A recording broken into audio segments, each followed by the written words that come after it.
ગુજરાતના ઇતિહાસમાં સૌથી મોટું કૌભાંડ જમીન માપણીનું થયું છે. આજની તારીખમાં 7,66,000 અરજીઓ પૈકી એક ખેડૂતના ખેતરમાં સરકારે સુધારો કર્યો હોય, એની અસર એના ગામના નકશામાં આપી હોય એવી એક ઘટના નથી. આ તો તમારો તલાટી મંત્રી ખોટો છે, કે તમારું સેટેલાઇટ ખોટું છે. બેમાંથી સિસ્ટમ તો એની જ છે. સરકારની સિસ્ટમ જે છે એ સિસ્ટમ એવી છે કે ખેડૂત બરબાદ કેવી રીતે થાય, ખેડૂત ખેતી કેવી રીતે મૂકે. સરકારી દસ્તાવેજ ખોટો ઊભો કરવો આ તો સરકાર સાથે છેતરપિંડીનો ગુનો બને છે. તો કેમ તમે એક પણ ગુનેગાર તમારી સામે ના આવ્યો? એ ઘટનામાં અધિકારીઓ સરકારને ગેરમાર્ગે દોરે છે. ભૂપેન્દ્રભાઈનો કે કૃષિ મંત્રીનો કે પછી સરકારને ખબર જ છે બધી. આ યોજના નરેન્દ્રભાઈના સમયમાં થઈ. નરેન્દ્રભાઈને દિલ્હી જવાની ઉતાવળ હતી ત્યારે 2010-11-12માં. એના પૈસાની કદાચ જરૂર હશે એટલે ગુજરાતમાં જમીન માપણીમાં બહુ ગુજરાતના ઇતિહાસમાં સૌથી મોટું કૌભાંડ જમીન માપણીનું થયું છે. ગુજરાત ભાજપમાં એક પણ નેતામાં હિંમત નથી કે કહી શકે કે આ નરેન્દ્રભાઈ ખોટું કરીને ગયા છે. ખેડૂતોને બરબાદ કરવાનું ષડયંત્રપૂર્વક કેન્દ્ર સરકાર અને રાજ્ય સરકાર કામ કરે છે. આપણે તો એક કહેવત છે કે એક સત્યને છુપાવવા માટે તમારે 100 જૂઠનો સામનો કરવો પડે. કે ભાઈ તમારે એક કોઈ સાચી વાત છે અને છુપાવી દેવી છે એટલે તમારે વારંવાર ખોટું બોલવું પડે, વારંવાર ખોટું બોલવું પડે. અને આવું કંઈક ગુજરાત સરકાર કરી રહી છે. કારણ કે ગુજરાત સરકારે જે સેટેલાઇટ જમીન માપણી કરી એ જમીન માપણી એ ખોટી થઈ. ક્યાંક કોકનો સેઢો કોકનામાં વયો ગયો, ક્યાંક રસ્તા ઉપર જમીનો વહી ગઈ, ક્યાંક કોકની જમીન એ આખી ગાયબ થઈ ગઈ ને બીજાનામાં વહી ગઈ. દીક્ષિત સુધારણા આવ્યા, અરજીઓ આવી, પણ આજે પણ તકલીફ એ જ છે કે જમીન માપણીનું સત્ય એ સરકાર સ્વીકારતી નથી અને ખેડૂત એનો ભોગ. એમાં કિશન હકીકત શું છે ખબર છે કે એસી ચેમ્બરમાં બેસીને અધિકારીઓ જે ખેલ કરી નાખ્યો માપણીનો ખેલ જ કર્યો. માપણીનો હોય કે તમે વરસાદ પડે ત્યારે ઓલા સર્વે કરવાનો ખેલ હોય. આ એસી ચેમ્બરમાં બેસીને બધું કાગળો ઉપર પૂરું થાય છે ને એનો ભોગ આપણા દેશનો, ગુજરાતનો, સૌરાષ્ટ્રમાં, કાઠિયાવાડમાં બેઠેલો ખેડૂત બને છે. આ હકીકત છે. અનેક વખત આંદોલનો, વિરોધ થયું, આશ્વાસનો અપાયા, પરંતુ જમીનની હકીકત શું તો કે અધિકારીને ચેમ્બરની બહાર નથી નીકળવું પાલભાઈ. અને તેના કારણે આ મુદ્દો આપણે આજે કોંગ્રેસ ભાજપની વાત નથી કરવી. તમે ખેડૂત આગેવાન તરીકે કયો કેટલી વાર રજૂઆત કરી અને આજે પણ શું સમસ્યા છે?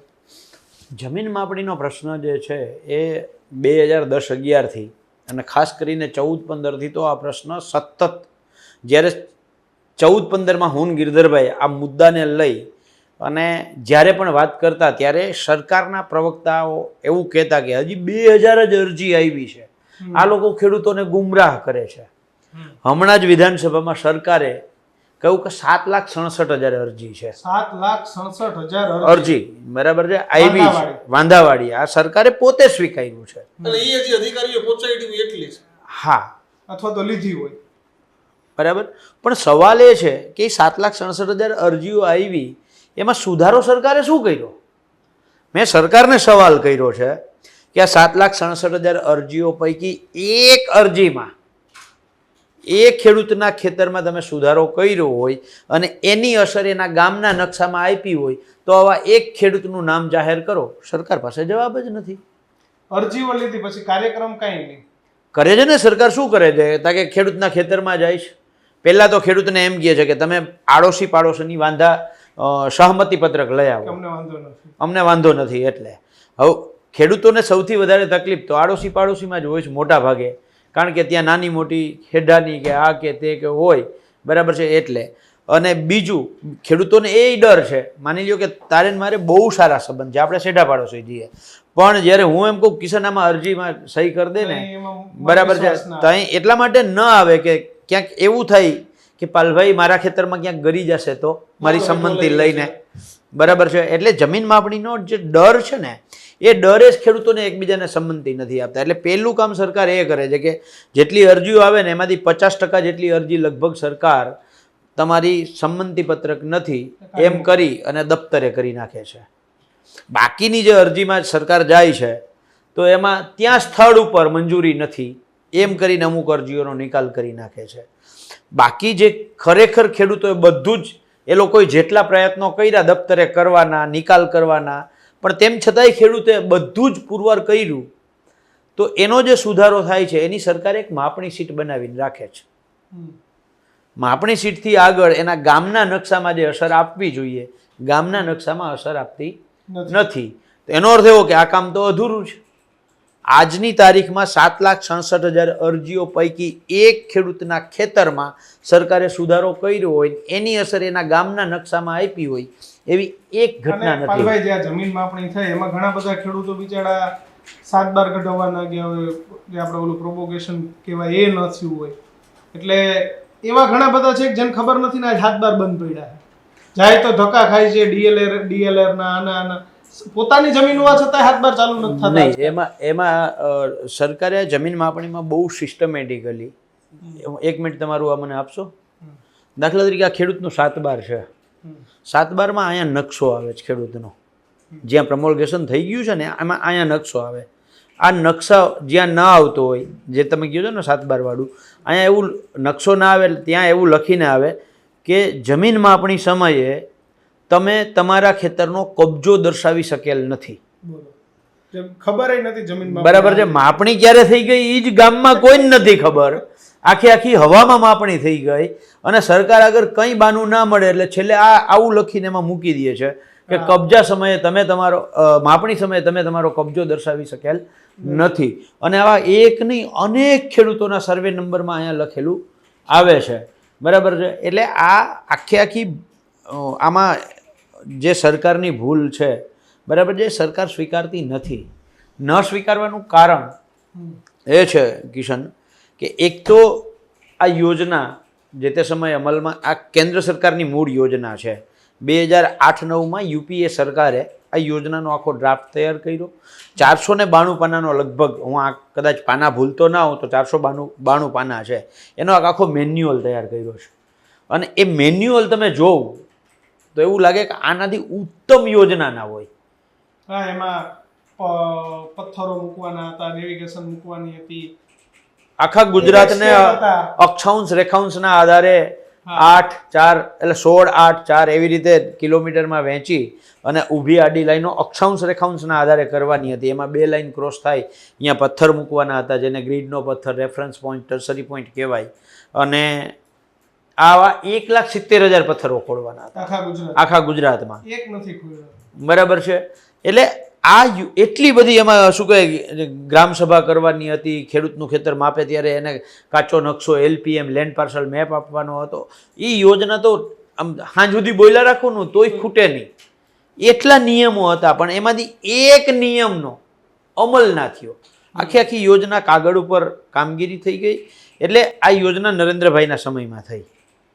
નરેન્દ્રભાઈને દિલ્હી જવાની ઉતાવળ હતી ત્યારે 2010, 11, 12માં. એના પૈસાની કદાચ જરૂર હશે એટલે ગુજરાતમાં જમીન માપણીમાં બહુ ગુજરાતના ઇતિહાસમાં સૌથી મોટું કૌભાંડ જમીન માપણીનું થયું છે. આમાં થયું છે શું, સરકારી ખરાબા અને સરકારી જમીનો જે હતી એ કોઈને કોઈ ખાનગી માલિકીના નામે થઈ ગઈ. એટલે જ 2018માં મેં અને ગિરધરભાઈ વાઘેલાએ રાજકોટમાં પ્રેસ કોન્ફરન્સ કરીને કહ્યું હતું કે અમે જેટલું રેકર્ડ માંગીએ છીએ જમીન માપણીમાં એટલું સરકાર આપે તો આખા ગુજરાતનું દેવું માફ થઈ જાય ને એટલા સરકારી ખરાબા અને ગૌચર આ જમીન માપણીમાં કોઈના નામે ચડી ગયા છે, બહાર આવે. એટલે અત્યારની સરકારમાં કે અત્યારની ગુજરાત ભાજપમાં એક પણ નેતામાં હિંમત નથી કે કહી શકે કે આ નરેન્દ્રભાઈ ખોટું કરીને ગયા છે. એટલા માટે આ નરેન્દ્રભાઈની યોજના છે એનો કોઈ વિરોધ કરી શકે એમ નથી, એ કોઈ કહી શકે એમ નથી. ક્યારે નરેન્દ્રભાઈ યોજના લઈ ત્યારે નહીં, જો યોજના જે તે સમયે આવી 2000 યુપીએ સરકારની યોજનાનો અમલ થયો, બરાબર છે, પણ અમલ જે થયો એ યોગ્ય ના થયો. એટલે જ્યારે પહેલું પ્રમોલ્ગેશન 13-14માં ચાલુ થયું ત્યારથી તો કોંગ્રેસ આમાં સતત લડે છે. 2017-18માં જે કોંગ્રેસે 8-10 દિવસના સળંગ કાર્યક્રમો આપ્યા અને હારે માત્ર કોંગ્રેસ જ નહીં, હારે ગુજરાતના જાહેર માધ્યમોનો હું આભાર માનું છું કે જાહેર માધ્યમોએ પણ આ મુદ્દાને એટલો ટેકો આપ્યો. પણ સળંગ 8-10 દિવસ કોંગ્રેસે જે સતત લડાઈ કરી અને એના કારણે સરકારે આ જમીન માપણીની પ્રક્રિયાને સ્થગિત કરવી પડી. જ્યારે સ્થગિત થઈ ત્યારે 12,034 ગામો આના ભોગ બની ચૂક્યા હતા. 6,013 ગામો બચી શક્યા. એ લડાઈના કારણે જ બચ્યા છે. બાકી ન્યાય અત્યારે પણ સવાલ એ છે, અત્યારે પરિસ્થિતિ શું પાલભાઈ? આ બધું થયું, આ બધી લોકોએ ચર્ચા સાંભળી, 10, જમીન 12, આ છે. 15 વર્ષ થઈ ગયા, 10 થી 15 વર્ષ. આજે ખેડૂતની પરિસ્થિતિ શું? અત્યારે હાલની સ્થિતિએ સરકારની અને ખેડૂતની બંનેની પરિસ્થિતિ વિચારવા જેવી છે. ભલે હું કોંગ્રેસમાં છું, એમાં કોઈ ડિનાય કરી જ ના શકું, પણ હારે હારે હું ગુજરાતનો નાગરિકે છું. મને ખેડૂતની ચિંતા છે, એટલી ને એટલી મારી સરકારની મને ચિંતા છે. ટોન મારો ટોન. ના ના ભાઈ, હું એ બહુ સહજતાથી કહું છું કે હું ગુજરાતનો નાગરિક છું. નાગરિક તરીકે સરકારની મને ચિંતા છે, સરકારની તિજોરીની મને ચિંતા છે, અને તિજોરીમાં જે જનતાના પૈસા વપરાય છે એની મને ચિંતા છે. એટલે સરકાર જેવી રીતે જમીન ઉપર ખેડૂત હેરાન થાય છે, એવી જ રીતે સરકારની યોજનાઓ જમીન માપણીના કારણે નિષ્ફળ જાય છે. એના એક નહીં, તાજેતરનું એક્ઝામ્પલ, દાખલા તરીકે આજે જ મેં મુખ્યમંત્રીને કાગળ લખી અને ધ્યાન દોર્યું છે, ચણાના ભાવ. બરાબર છે, કે જે ટેકાના ભાવે ચણા અને રાયડાનું રજીસ્ટ્રેશન થયું છે. એવી જ રીતે હમણાં મહિના દિવસ પહેલાં તુવેરનું રજીસ્ટ્રેશન થયું. તુવેરમાં લગભગ 10,000 ખેડૂતોનું રજીસ્ટ્રેશન સરકારે રદ કર્યું. બરાબર છે. એમાં અમુક ખેડૂતો કોઈ નાના મોટા કિસ્સામાં એવા ખેડૂતો હશે કે કદાચ ચણા નહીં વાવ્યા હોય અને પાડોશીને કદાચ 400 કે 500 મણ ચણા થાય એમ હશે, એટલે એણે બાજુવાળા ખેડૂતનું કદાચ 7-12 લીધું હોય. આવું રેર કેસમાં 2-5 ઘટનાઓ હશે, એમાં હું ના નથી પાડતો, બરાબર છે. પણ એમાંય ખેડૂતોનો ઈરાદો ખરાબ નથી, કારણ કે માર્કેટ ભાવ નથી એટલે બાજુવાળા કે એના ભાઈનું કે એના કાકાનું કે 7-12 લઈ અને એણે ચણા નાખવાના પ્રયત્ન કર્યા છે. આવા રેર કેસમાં 1-2 કિસ્સામાં ઘટનાઓ હોય, એમાં ના પાડવું, પણ એનો ઈરાદો ભ્રષ્ટાચારનો નથી. ના, નથી. એના ચણા બરાબર છે. એના ચણાનો યોગ્ય ભાવ મળે એના માટેનો આ એનો પ્રયત્ન છે. પણ એના સરકારે જે રજીસ્ટ્રેશન થયા એમાં 10,000 ખેડૂતોના તુવેરમાં રજીસ્ટ્રેશન રદ કર્યા. અત્યારે રાયડામાં અને ચણામાં સરકાર મેસેજ કરે છે કે તમે તમારા જે સર્વે નંબરમાં જે પાક માટે રજીસ્ટ્રેશન કર્યું છે, આ પાક અમે સેટેલાઇટ પાક સર્વે જે છે એના દ્વારા ઇમેજ લીધી, તો ઇમેજ તમારા સર્વે નંબરમાં લખેલા પાક મુજબની નથી.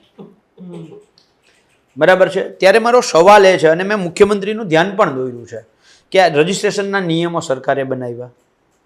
નિયમોમાં સરકારે લખ્યું કે તલાટી કમ મંત્રીનો તમારા ખેતરમાં જે તે પાક વાવેલો છે એનો દાખલો તમારે આમાં જોડવાનો છે, અપલોડ કરવાનો છે, ત્યારે જ તમારું રજીસ્ટ્રેશન થશે.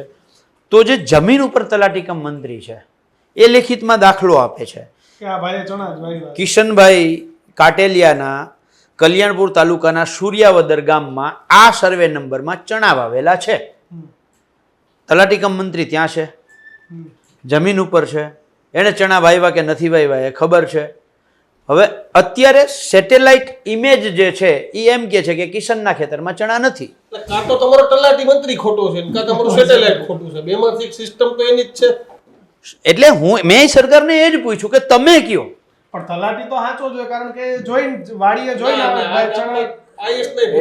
એટલે મેં સરકારને કહ્યું કે તમે કયો તમારો તલાટી મંત્રી ખોટો, કે તમારી સેટેલાઇટ ઇમેજ સિસ્ટમ છે એ ખોટી.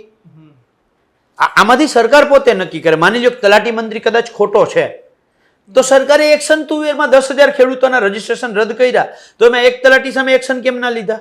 બરાબર છે. ખોટો દાખલો એટલે સરકારી દસ્તાવેજ. દાખલો એટલે શું થયું? સરકારી દસ્તાવેજ. તો સરકારી દસ્તાવેજ ખોટો ઊભો કરવો, આ તો સરકાર સાથે છેતરપિંડીનો ગુનો બને છે. તો કેમ તમે એક પણ ગુનેગાર તમારી સામે ના આવ્યો? એટલે આમાં હકીકત એ છે દીક્ષિત કે તલાટી મંત્રી ખોટો નથી, એ ગુનેગાર નથી, એને તો ચેક કર્યું છે. પણ જ્યારે સેટેલાઇટે જોયું ત્યારે બરાબર છે. મારી બીજી જગ્યાએ હતી. સેટેલાઇટ જે સિસ્ટમ છે સરકારની, એ સિસ્ટમે ખોટી નથી, સમજજો. તલાટી ખોટો નથી, આ ઇમેજ જે લીધી એ ઇમેજવાળી જે પદ્ધતિ ડિજિટલ સરકાર લઈ આવ્યા એ ખોટી નથી. જે ખોટું છે એ જમીન માપણી છે. જમીન માપણીમાં જે ભૂલ છે, પાલભાઈનું ખેતર હતું ત્યાં કિશનભાઈનું બેસી ગયું છે. હવે પાલભાઈએ ચણાનું રજીસ્ટ્રેશન કરાવ્યું છે પણ ત્યાં કિશનભાઈનું ખેતર બોલે છે, તો કિશનભાઈએ તો ઘઉં વાવ્યા છે, એટલે આ દેખાતું નથી.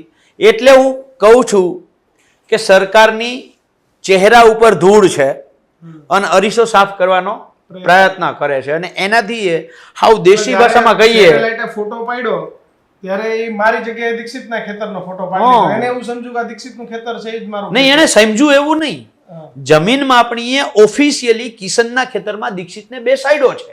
હા અને આ હું એમનેમ નથી કહેતો. 2018માં સરકારે જે શામોર અને પીપર ગામનું આખા ગામને કંપની માપી ગયા પછી, અને જ્યારે અમે આખું આંદોલનને મુવમેન્ટને ચળવળ કરી અને સરકારે જ્યારે આ ગામોને સ્થગિત કર્યા, ત્યારે 2 ગામો પસંદ કર્યા, શામોર અને પીપર. આખા ગામને ફરીથી માપ્યા સરકારી સર્વેયરો દ્વારા. અને એનો જે અહેવાલ આવ્યો એ અહેવાલ એમ કહે છે કે 50%થી વધારે કબજા ઓલધમ છે, એટલે કે પાલભાઈનું ખેતર કિશનમાં ને કિશનનું દીક્ષિતમાં બેઠું છે. આવું સરકાર ઓન પેપર સ્વીકારે છે. આખી ઘટનામાં અધિકારીઓ સરકારને ગેરમાર્ગે દોરે છે. ભૂપેન્દ્રભાઈ ને હોય કે કૃષિ મંત્રી ને હોય કે પછી સરકારને ખબર જ છે બધી. સર, હું એવું માનું છું કે જ્યારે શામોર અને પીપરનો રિપોર્ટ આવ્યો તો આ રિપોર્ટ દ્વારકા અને જામનગરના DLR SLR સેટલમેન્ટ કમિશનરને મોકલ્યો હશે. સેટલમેન્ટ કમિશનરે ત્યારે જે 4 કેબિનેટ મંત્રીઓની આના માટે કમિટી બની હતી, જેમાં નીતિનભાઈ અધ્યક્ષ હતા, 4 કેબિનેટ મંત્રીઓ હતા, એને આ રિપોર્ટ તો મોકલ્યો હશે. એનો અર્થ એવો કે સરકારને ખબર છે અને એટલે જ આ રિપોર્ટ દબાવવામાં આવ્યો છે. આ જમીન માપણીની તો આપણે લગભગ 10 વર્ષથી આપણે ચર્ચાઓ કરીએ છીએ. હવે ખેડૂતે સમજી ગયો છે કે આ મારા દીકરા નહીં સુધરે, પોતપોતાની રીતે બધા પોતપોતાના કબજામાં પડ્યા છે, માથાકૂટ કોઈ કરતા નથી, અને અત્યારે જે ખેતી કરે છે એને કંઈ જમીન વેચવાની પડી નથી. આવી આપણે અત્યારે ખેડૂતની પરિસ્થિતિ ઉપર ગુજરાતમાં મુખ્ય જે પાક વીમા યોજના હતી સજળ બંધ કરી દીધી કે તમે લાખ રૂપિયાનું ધિરાણ ઉપાડ કર્યો હોય ને સરકાર કે 80% માફ, એટલે બાલભાઈ 20,000 ભરવાના ને 80,000 રૂપિયા માફ.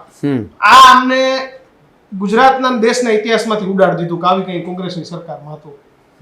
હવે આવી ગયા છે પેલી ખેડૂત સહાય યોજના 6,000 વાળી.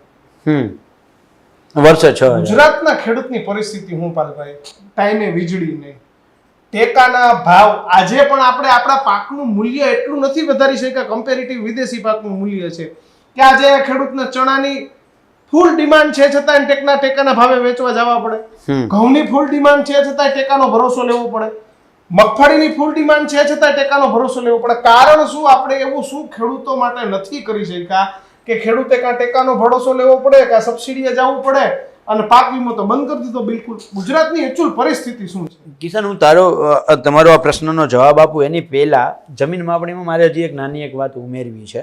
એટલા માટે કે મેં જે કહ્યું ને સરકારની ચિંતા છે, એટલે આ તમે જોયું ટેકાના ભાવમાં યોજના નિષ્ફળ જાય છે સરકારની, ખેડૂતને નુકસાન થાય છે, હારે સરકારને નુકસાન થાય છે, એટલે મને ચિંતા છે. એવી જ રીતે જ્યાં જમીન સંપાદનના પ્રશ્નો થાય છે, બરાબર છે, ત્યાં થાય છે એવું કે આ જે રોડ છે એની બાજુવાળા ખેતરની બાજુવાળો જે ખેડૂત છે, બરાબર છે, એ આગળ આવી ગયો છે, એટલે નોટિસ જેનું ખેતર કપાતમાં જાય છે એને નથી જતું, બાજુવાળાને જાય છે. એટલે રોડના કામો સરકારના અટકેલા છે. જ્યાં સરકાર નવા પ્રોજેક્ટ લઈ આવે ને એમાં જ્યાં જમીન સંપાદન કરવાની છે એ પ્રોજેક્ટો સરકારના અટકે છે.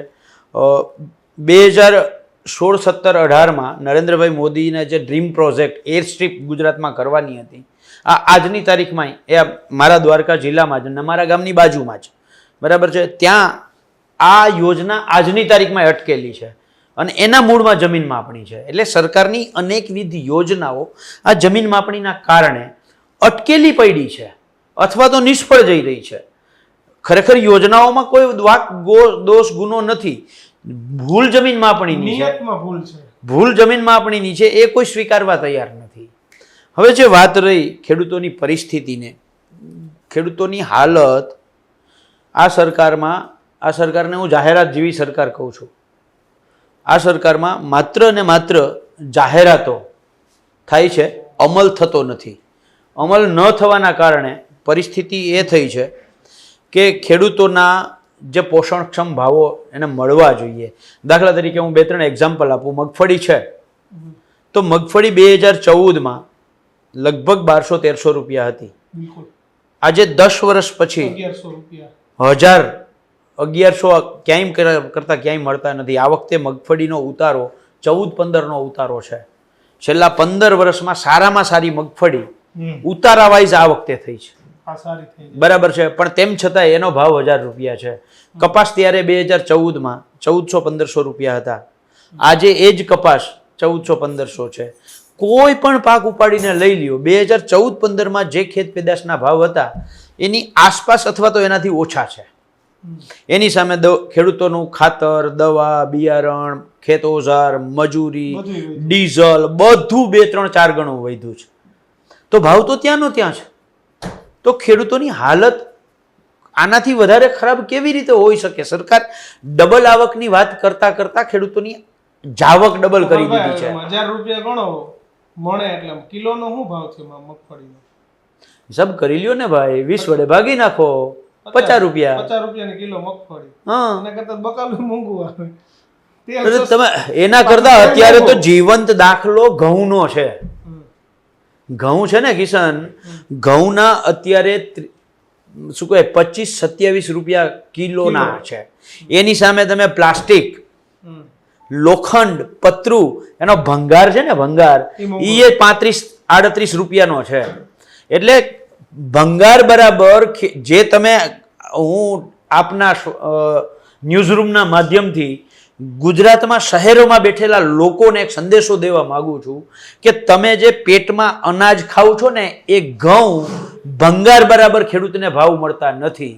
એવી જ રીતે તમે જે બિસ્લેરી બોટલ પાણી લ્યો છો ને એ પ્રમાણે ખેડૂતને દૂધના ભાવ મળતા નથી. જે પશુપાલકો છે થેલી લેવા જો 35-36 રૂપિયા થઈ ગઈ અડધા લીટર. પણ ખેડૂતને સામે શું મળે છે? પશુપાલકને શું મળે છે? દૂધ તો બધું ડેરીઓ ભરી જ લે છે કે નથી લઈ લેતી. પણ સવાલ એ છે, દાખલા તરીકે હમણાં જ 2 દિવસ પહેલા જ એક ખેડૂત મારી પાસે આવ્યો હતો, બરાબર છે. આજે ટમેટા છે ને, ટમેટા એ 3 રૂપિયા લેવા કોઈ તૈયાર નથી. બરાબર છે. અમદાવાદમાં પણ ખેડૂત પાસે 3 રૂપિયા, એના ખેડૂતોના ટમેટા કોઈ લેવા તૈયાર નથી. એટલે ખેડૂતને બરબાદ કેવી રીતે કરવો, માલામાલ વચેટીઓ થાય છે. 100% થાય છે. ત્યાં 3 રૂપિયાના મળતા ખેડૂત રોડ ઉપર વેચે, પણ અમદાવાદમાં તો 20, 30 કે 50 ના કિલો જ મળે. પણ એ સરકારની સિસ્ટમ નથી. કદાચ બકાલું છે, હાલો હું એમ માની લઉં કે એ કદાચ ઓલું શું કહેવાય ટેમ્પરરીલી બધું જ ઉત્પાદન છે એટલે એના કારણે ભાવ ઉપર નીચે થાય. 1 મિનિટ પૂરતું આપણે માની લઈએ, પણ અનાજ છે એ તો ફિક્સ છે. એ તો ફિક્સ છે. બિલકુલ ફિક્સ છે. મગફળી છે ફિક્સ છે, કઠોળ છે ફિક્સ છે, કપાસ છે ફિક્સ છે. 4 ગ્રેડ ફિક્સ કરો એના ભાવ બરાબર છે. અને બીજું આઝાદીથી લઈને 2014 સુધી, આઝાદીથી લઈ અને 2014 સુધી તમારે ના આઝાદીથી લઈને 2014 સુધી જે રીતે મોંઘવારી વધી છે એ રીતે ખેત પેદાશોના ભાવ વધ્યા છે. એ વાજપેયીજીની સરકાર હોય, કોંગ્રેસની સરકાર હોય કે અન્ય કોઈ પણ પક્ષોની સરકાર હોય, આઝાદીથી 2014 સુધીમાં, અને એનું ઉદાહરણ હું તમને આપું, હાવ દેશી ઉદાહરણ, 1 તોલું સોનું અને 1 ખાંડી મગફળી, નિયમ હતો 1 તોલું સોનું 4 ખાંડી ઘઉં. આ સોનાની હારે હારે ઘઉં અને મગફળી, આ જ રીતે અન્ય ખેત પેદાશો તમારે કમ્પેર કરી લેવાની. જેટલો મોંઘવારીમાં વધારો થાય એ પ્રમાણે સોનામાં વધારો થયો, સોનામાં જેટલો વધારો થયો એટલો ખેત પેદાશોમાં વધારો થયો. 2014માં 27-28 હજાર તોલાનો ભાવ હતો, બરાબર છે. ત્યારે મગફળી 1200-1300 રૂપિયા હતી. તો 1 ખાંડી એટલે 20 મણ મગફળી. તો તમે હિસાબ કરો તો ત્યાં ને ત્યાં પહોંચશે, 24,000 પહોંચે છે. ખાંડીનો ભાવ 24,000. આજે એ જ સોનું 26-27 હજારેથી ઉડી અને 85-90 હજારે પહોંચ્યું છે. અને ખેડૂતોની મગફળી ઉતરી અને 1000 આવી છે. ખેડૂતોને આશા હતી કે આ વખતે એટલે જો એ પ્રમાણે તમે ગણો તો આજે ખેડૂતોને મગફળી 1 મણના ઓછામાં ઓછા 4500 રૂપિયા હોવા જોઈએ, જે નથી. બરાબર છે. એની 1000 રૂપિયા છે. બીજું એક ઉદાહરણ આપું તમને. 2014માં જે મગફળીમાંથી સિંગતેલ બને છે, આ સિંગતેલનો ડબ્બો જ્યારે મગફળી 1200-1300 રૂપિયા હતી ત્યારે 1500-1600 રૂપિયા હતો. આજે એ સિંગતેલનો ડબ્બો છે એ 2700-2800-2900 3000ની આસપાસ, 2700 થી 3000ની વચ્ચે રમે છે. તો સિંગતેલનો ડબ્બો ડબલ થયો તો જેમાંથી સિંગતેલ બને છે એ મગફળી 1200 ની 2400 તો થવી જોઈએ ને. અરે 2000 તો થવી જોઈએ. અરે બરાબર છે. એની જગ્યાએ 1200 એ નથી મળતી, ઉતરી અને નીચે 1000 એ ગઈ છે. એટલે સરકારની સિસ્ટમ જે છે એ સિસ્ટમ એવી છે કે ખેડૂત બરબાદ કેવી રીતે થાય, ખેડૂત ખેતી કેવી રીતે મૂકે, ખેતી મૂકે તો પછી એના ઉદ્યોગપતિ મિત્રોને મજદૂર કેવી રીતે મળે. એના ઉદ્યોગપતિ મિત્રોને જમીન સસ્તી કેવી રીતે મળે. એટલે સિસ્ટમેટિકલી ખેડૂતોને બરબાદ કરવાનું ષડયંત્રપૂર્વક કેન્દ્ર સરકાર અને રાજ્ય સરકાર કામ કરે છે. પાલભાઈ, આ સોલાર કંપની હોય ને વિન્ડ ફાર્મ કંપની હોય ને વીજ ઉત્પાદન કરતી કંપની હોય ને ખેડૂતોને હેરાન કરવાનું બહુ શરૂ કર્યું છે આજકાલ, ખાસ કરીને દ્વારકા જામનગરમાં. જો છેલ્લા વર્ષોની અંદર જે રીતે સોલાર એનર્જી અને વિન્ડ એનર્જીને તરફ સરકાર આગળ વધી છે, ખૂબ સારું આવકાર્ય પગલું છે, એમાં હું સહમત છું, એમાં ના નથી પાડતો, બરાબર છે, આ હોવું જ જોઈએ. પણ એની સામે દાખલા તરીકે એમાં થાય છે શું, માની લઈએ દીક્ષિતભાઈ ઉદ્યોગપતિ છે, એમની વડોદરામાં બહુ મોટી ફેક્ટરી છે. આ ફેક્ટરીની અંદર દીક્ષિતભાઈને દર મહિને ઓછામાં ઓછું 50 લાખનું બિલ આવે છે. એટલે સરકારે સિસ્ટમ કરી કે દીક્ષિતભાઈ તમે એક વિન્ડ ફાર્મ દરિયા કિનારે ઊભું કરી દો, તમે ત્યાં જે પાવર ઉત્પાદન કરશો, બરાબર છે, એમાંથી અહીંયા તમારું જેટલું બિલ આવશે ને, જેટલો પાવર વાપરશો એટલું અમે પાવર એમાં કન્ઝપ્શન આપી દઈશું, બાકીનો જે તમે વધારે ઉત્પાદન કર્યું એનો અમે તમને પૈસા આપી દઈશું.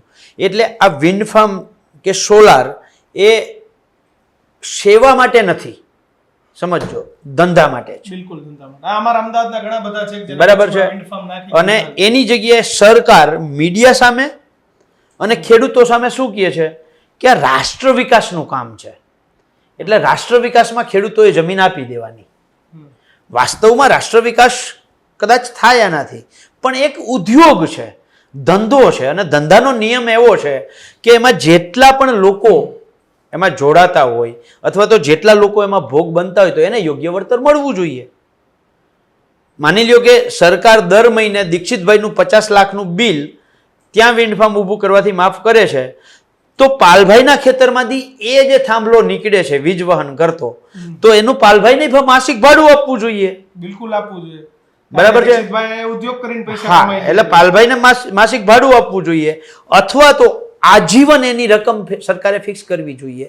હવે અમારા ખેતરમાંથી થાંભલો નીકળે છે, એમાં સરકાર એમ કહે છે કે જંત્રી ભાવના જે જંત્રી ભાવ છે એના 25% રકમમાં, એની 7.5 હતી પહેલા, એની 25% અત્યારે કરી છે, એ રકમ તમને વળતર સ્વરૂપે મળે. હવે કિશન, માની લ્યો કે અમારી જમીનમાંથી જ્યારે થાંભલો નીકળે ને ત્યારે કોઈક અમને કરોડો રૂપિયા આપે ને તો એનું મૂલ્યાંકન ઓછું થાય, એટલા માટે ખેતી કરવામાં કેટલી તકલીફ નહીં, ખેતીમાં તકલીફ પડે જ છે, પણ હારે હારે આ લાઈન જે પસાર થઈ એટલે મારી જમીનની કિંમત અડધી થઈ ગઈ. પહેલા મારી જમીનની કિંમત ઘટી ગઈ, અડધી થઈ ગઈ. બીજું, મારા ખેતરમાંથી થાંભલો નીકળ્યો એટલે મારે ભવિષ્યમાં ત્યાં ઉદ્યોગ કરવો હોય, મારી જમીનને એને કરાવવી હોય, બિનખેતી કરવી હોય, એ થઈ શકે નહીં. ત્રીજું, અત્યારે તમે જોવો છો રોજના 10 ઘટનાઓ એવી ન્યૂઝમાં આવે છે કે તાર પસાર થવાના કારણે એમાંથી તણખા જઈરા અને ખેડૂતનો ઘઉં બળીને ખાખ થઈ ગયા. એટલે અમારા માટે લાઈફ ટાઈમ જોખમ આ તાર ઉપરથી નીકળે છે એ કરે છે. અને એની સામે અમને વળતર કેટલું મળે છે, તો કે ગામમાં મીટરના ભાવ 18 રૂપિયા જંત્રીનો હોય, ગામડામાં તો ઓછો જોઈએ, બરાબર છે, તો એના 25% રકમ 9 ને એના અડધા 4.5 પર મીટર અમને 4.5 રૂપિયા આપી અને સરકાર વિકાસના નામે ખેડૂતોને લૂંટી રહી છે. અને ખેડૂતોનો જે વિરોધ છે એ એટલા માટે વિરોધ છે કે તમે આમાંથી ધંધો કરો છો, ઉદ્યોગ કરો છો, તો તમે જ્યારે ઉદ્યોગ કરો છો તો એમાંથી અમને વળતર મળવું જોઈએ. એવું ને એવું બીજો પ્રશ્ન છે, જે નેશનલ હાઈવે બને છે, નેશનલ હાઈવે સરકાર એમ કહે છે કે રાષ્ટ્ર વિકાસનું કામ છે, ટોલ તો લેવાય છે, બરાબર છે, તો એ રાષ્ટ્ર વિકાસના કામમાં સરકાર તો ધંધો કરીને બેઠી છે. એ ટોલ ટેક્સ જેટલો રોડ બનાવવાનો ખર્ચો થયો એનાથી 4 ગણા તો ટોલ સરકારે વસૂલી લીધા. તો એ સરકાર, જો રાષ્ટ્ર વિકાસનું કામ હોય અને ખેડૂત તરીકે અમે જમીન, દાખલા તરીકે દ્વારકા જે અત્યારે ભારતમાલા પ્રોજેક્ટ અંતર્ગત જે ખેતર, જે રસ્તાઓ બન્યા છે એમાં મારું પોતાનું ખેતર ગયું છે, તો હું તો ખંભાળિયાથી નીકળું છું ત્યારે ટોલ ટેક્સ ભરું છું. તમારું યોગદાન તો છે જ ને, બરાબર છે, રાષ્ટ્ર વિકાસમાં મારો ફાળો છે. તો એમાં મને આજીવન, મારા પરિવારને આજીવન જ્યાં સુધી ટોલ ટેક્સ ઉઘરાવાય ત્યાં સુધી મને તો એમાંથી ફ્રી મળવું જોઈએ, પણ મને તો ફ્રી મળતું નથી. અરે મારી ગાડી તો ઠીક છે, માની લ્યો કે મેં માલ ભરી અને ખટારો લઈને જાઉં છું, મારી જ મગફળી વેચવા જાઉં છું, ખટારો છે, તોય મારે તો ટોલ ટેક્સ ત્યાં ભરવો પડે છે. સરકાર ધંધો કરે છે, મારી જમીન ઉપર રોડ બનાવીને ધંધો કરે છે. આજકાલનું કરે ભાજપ આવ્યું કોંગ્રેસમાં યાદ ખાતું ને ક્યારે ટોલ ટેક્સ આજકાલના થોડા પાલભાઈ ચાલુ થયા. ટોલ ટેક્સ જ્યારે ચાલુ થયા બરાબર છે, ત્યારે કોંગ્રેસના સમયના ટોલ ટેક્સો તમે જોઈ લેજો, એમાં જે એનો ખર્ચ હતો ને એ ખર્ચ પૂરો થયો ત્યારે ટોલ ટેક્સ બંધ થઈ ગયો. જેવી રીતે બ્રિજ માટે ટોલ ટેક્સ બનતા તો બ્રિજનો જેટલો ખર્ચો હતો એ ખર્ચ જ્યારે પૂરો થયો ત્યારે ટોલ ટેક્સ બંધ થઈ ગયા. બીજું, કોંગ્રેસ જ્યારે જમીન સંપાદન કરતી બરાબર છે, 2013નો જમીન સંપાદનનો કાયદો ઉઠાવીને તમે જોઈ લ્યો, એમાં પહેલા બહુ સ્પષ્ટ લખ્યું છે કે 80% ખેડૂતોની પૂર્વ પરવાનગી જોઈએ. કેટલા? 80% ખેડૂતોની પૂર્વ પરવાનગી જોઈએ, તો જ તમે વિકાસનું કામ કરી શકો. અને આ પરવાનગી, હું મારી વાત પૂરી કરું, જો આ પરવાનગી ક્યારે આપે તો કે ખેડૂતોને યોગ્ય ભાવ મળે તો. એટલે 2013ના કાયદામાં લખ્યું છે કોંગ્રેસે કે બજાર ભાવ કરતા 4 ગણી કિંમતે, કેટલી? બજાર ભાવ, જંત્રી ભાવ નહીં, બજાર ભાવ કરતા 4 ગણી કિંમતે ખેડૂતોની જમીનને સંપાદન કરવી. એટલે તમારી જે જમીનની કિંમત છે એનું બજાર મૂલ્ય છે એના કરતા 4 ગણું વળતર આપી દીધું છે. એટલે એમાંય ખેડૂત દાવો ના કરી શકે કે મને ટોલ ટેક્સમાં ભાગ કોંગ્રેસે કેમ ના આપ્યો. અત્યારે એવું નથી થતું. અત્યારે તો જંત્રી ભાવે લે છે. તમે દ્વારકા એકવાર નહીં 1000 વાર ગયા છો, બરાબર છે, તમે ખંભાળિયા ક્રોસ કરો ને એટલે એનાથી આગળ 4 કિલોમીટર કુવાડિયા ગામ છે. અહીંથી જતા ડાબા હાથ ઉપર ત્યાં કુવાડિયાના પાટિયા પાસે 66 kV સબસ્ટેશન છે. મહેસૂલ વિભાગે, જે સરકારી ખરાબો હતો, મહેસૂલ વિભાગે આ સરકારી ખરાબો જેટકોને 3410 કે 50 રૂપિયા છે, પણ 3400 રૂપિયા પર મીટરનો ભાવ આ પાકું. એ સરકારે પોતાની જમીન મૂલ્યાંકન સમિતિ છે એના માધ્યમથી આ જમીનનું મૂલ્યાંકન કર્યું 3410 રૂપિયા પર મીટરના. હવે સમજવા જેવું એ છે કે આ રોડ છે, અહીંયા વચ્ચે ખેતર છે અને અહીંયા સરકારી ખરાબો છે. આની કિંમત સરકારે 3410 રૂપિયા ખરાબાની, અને આ જે ખેડૂતનું ખેતર છે રોડ ટચ, જે આ નેશનલ હાઈવે બન્યો એમાં કપાતમાં ગયું છે, આની કિંમત સરકારે એમ કે તમને 34 રૂપિયા આપશું. રોડ ટચ છે ને, રોડ ટચ છે, ખેડાણવાળી છે, આ ખરાબો છે. ખરાબાના સરકારે પોતાની જમીન હતી તો 3410 રૂપિયા, અને ખેડૂતની જમીન આવી તો કે 34 રૂપિયા. 100 ગણો ફેરફાર. બિલકુલ પાલભાઈ, આ વિષય ઉપર જેટલી વાત કરીએ એટલી ઓછી છે, પરંતુ મહત્વની વાત એ છે કે કહેવાનો, કાગળ પર લખવાનો, ને જ્યારે 26મી જાન્યુઆરી 15મી ઓગસ્ટ હોય ત્યારે વક્તવ્ય માટેનો શબ્દ છે કે ભારત એક ખેતી પ્રધાન દેશ છે, જય જવાન ને જય કિસાનના નારાઓ લાગે છે, પરંતુ હકીકત શું છે ને એ આજે નેતાઓ 26મી જાન્યુઆરી કે 15મી ઓગસ્ટના દિવસે ધ્વજવંદન કરે છે ને, એ ખરા અર્થમાં એ ખેડૂતના ખેતરમાં જેની પરિસ્થિતિ જોશે ને ત્યારે આ ખેડૂતને, આ નેતાઓને ખબર પડશે કે આપણા દેશના કિસાનની હાલત કેવી છે. કિસાન અને જેટલા પણ ધારાસભ્યો, સંસદ સભ્યો ચૂંટાઈને આવે છે, મોટા ભાગના 7-12 વાળા જ હોય છે, બધા ખેતીને જાણતા હોય છે, પણ જેવો એમના પર MLA અથવા MP નો ટેગ લાગે એવા એ પણ ખેડૂત ભૂલી અને પોતાની જાતને નેતા સમજે છે. એટલે જ આજે કદાચ આઝાદીના 75 વર્ષ બાદ પણ ખેડૂત એ હજુ પણ પોતાની ગુલામીનો સંઘર્ષ કરી રહ્યો છે. આપનું શું માનવું છે? આપ ખેડૂત છો, તમારા મુદ્દાઓ શું છે ખાસ કમેન્ટ બોક્સમાં લખજો. અવારનવાર પાલભાઈ સાથે તમારા મુદ્દાઓ પર ચર્ચા કરતા રહીશું. જોતા રહેજો ન્યૂઝરૂમ. નમસ્કાર, જય જવાન, જય કિસાન.